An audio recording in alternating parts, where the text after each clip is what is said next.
પૂરું થઈ ગયું તો ભાઈ પંખીડો હતો જે આપણું ધ્યાન પડ્યું મામું નો થાય એ રોડ ઉપર જીવતો હતો અને આ ધમધોકાર રોડ છે અત્યારે આમાં તમે જો ખાલી ગરમીના એમનામાં પૂરું થઈ જાય આપણે ગાડીમાં લઈ આવ્યા બિચારામાં જીવ આવતો નથી હવે કાંઈ હલન ચલન ખબર દેખાતી નથી હું છે હું નહીં પૂરું થઈ ગયું મામું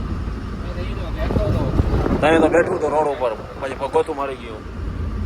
ભાઈ થોડીક આગળ આપણે કોઈને નડે નહીં એવી રીતના ગાડી ઊભી રહી ગઈ છે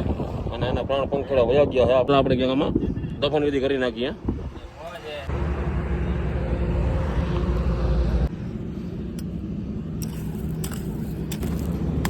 ભાઈ એકાદા ફૂટ જો ઊંડો ખાડો થઈ ગયો છે